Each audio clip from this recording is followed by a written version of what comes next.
is organizing such a great event and make it as an international event. And we are also very happy to see so many teams are attending this event.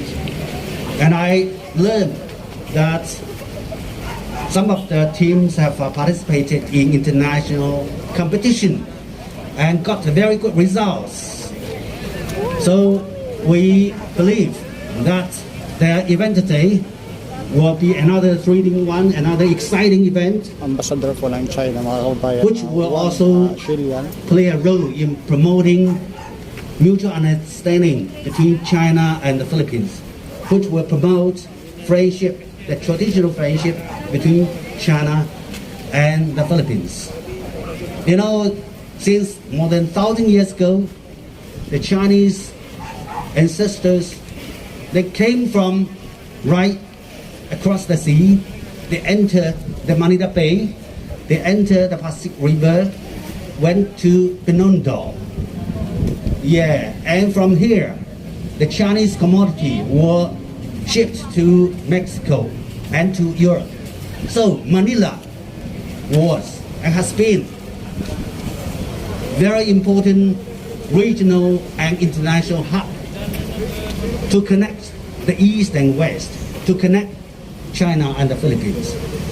So what you are doing now is that you are promoting such connection between China, Philippines, connecting the East and West in the same way as people have been doing.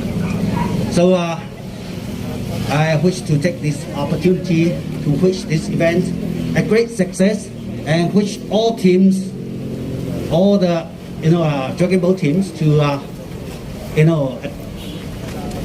to get very good results. Hope everybody will enjoy it. Thank you. Thank you all. Thank you, Ambassador Wang XILIAN. Well explained about the Dragon Boat history, about the Long Su. Thank you.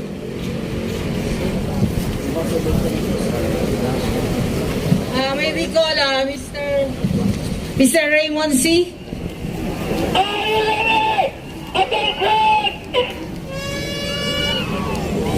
Ayan na, simula na. And there you have it, team number 1, race number 2 for the women's category. We have Ayan na, ulan na. So, ayan na mga kabayan, nagsimula na po ang boat race.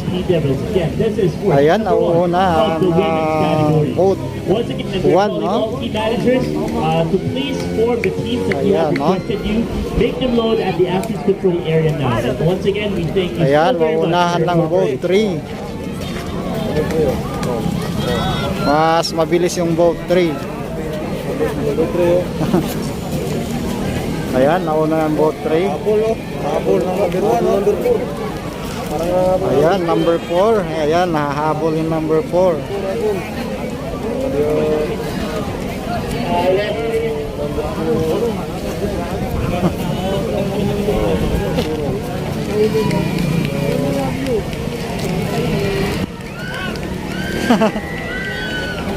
Ayan, nauna number 4.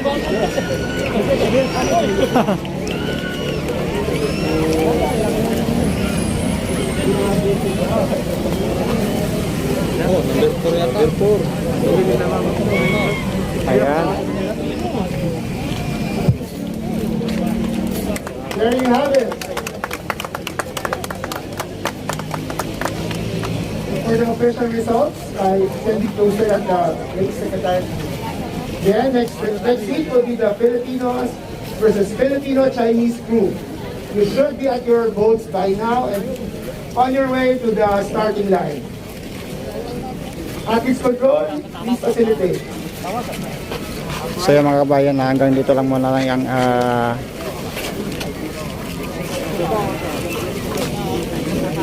video natin at maraming salamat po sa inyo lahat mga kababayan at supportahan po natin ang Facebook page natin Hotmix TV and Tropang Tausog and ating YouTube channel po Hotmix TV and